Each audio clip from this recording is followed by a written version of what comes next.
What's going on, guys? Just wanted to start it off with a round of applause for all of you. I know that you no doubt made some money. I'm always happy if you make some money or save some money just by maybe popping into the channel and seeing if you agree with what I'm throwing out there. So that was an awesome day. I mean, if you were playing calls in and out, don't diamond hand those things. Make your money, take your money, jump back in whenever you see the times right. Play it in the direction it's going.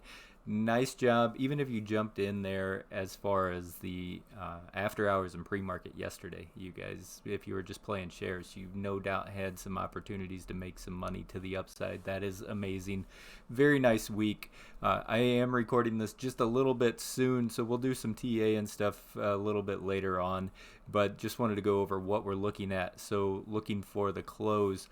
As far as calls in the money, we got 60,616 above, and we got an additional 6,192 at $13. So if it gets that 13, that 13 was proven to be tough. I don't know if it's going to get that, but this looks really good.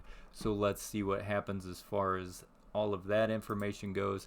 I don't know if I told you, as always, this is not financial advice. I'm not a financial advisor. This is just for entertainment purposes only, so let's be entertained. All right, looking at the Ortex, it looks insane.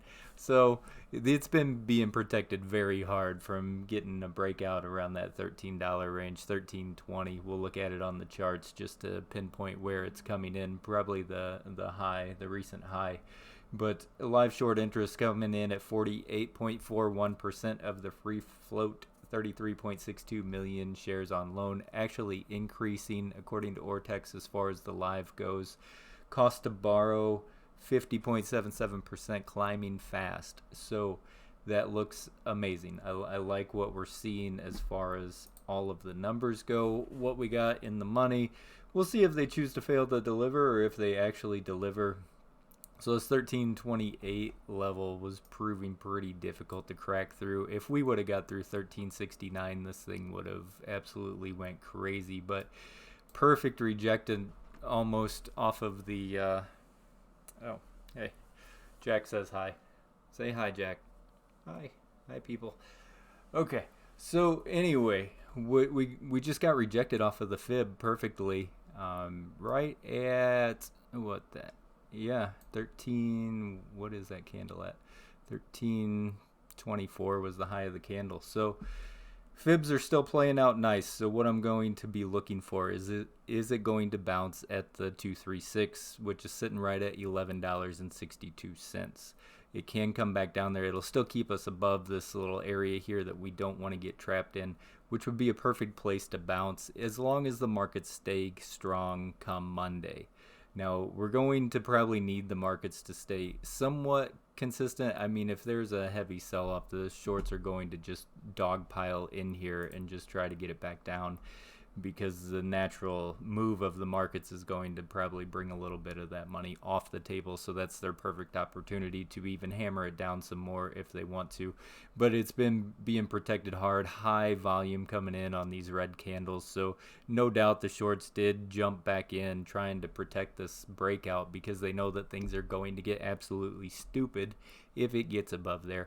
And I really wanted to see it get above there. I actually threw down, I think I grabbed 30 more $12.50 and $13 calls right around 1:30, 2 o'clock range. I saw it kind of cupping back up, and I wanted to get in on that. So was able to scalp a quick, I don't know, $500 or something just by jumping back in there.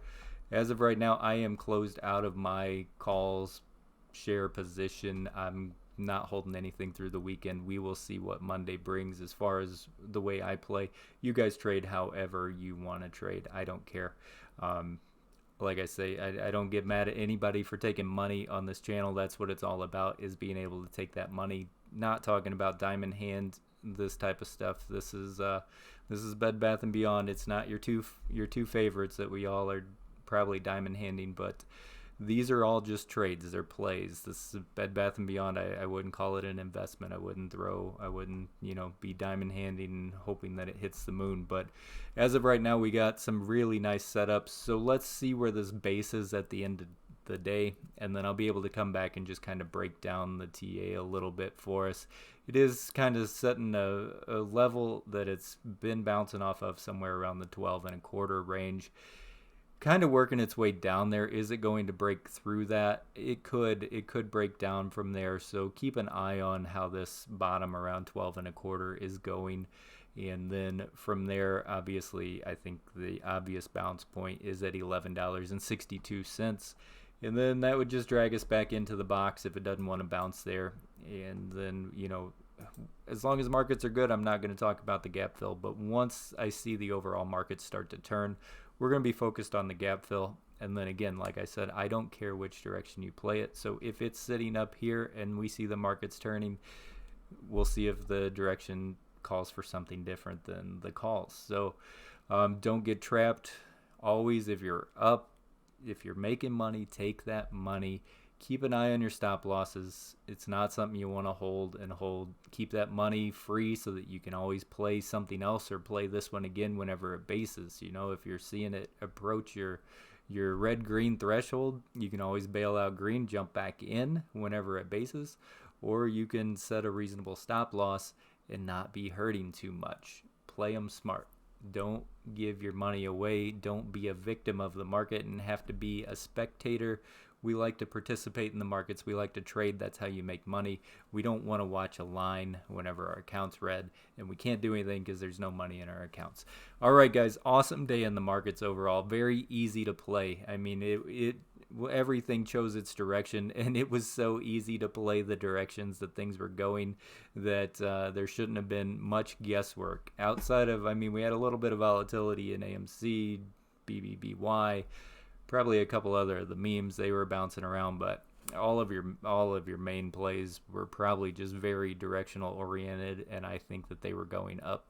So I will catch you guys over the weekend. We'll talk a little bit more about it, see what's going on there. As soon as the market closes, I'll be able to take a look and see what's going on. But as of right now, it does look like it is trending, well, I don't know. I think it's going to be a fight for the end of the day if they want those 1250s, 13s, or if they want to try to kick those 12s out of the money. So I can't even guess at this point. It's going to be a free-for-all.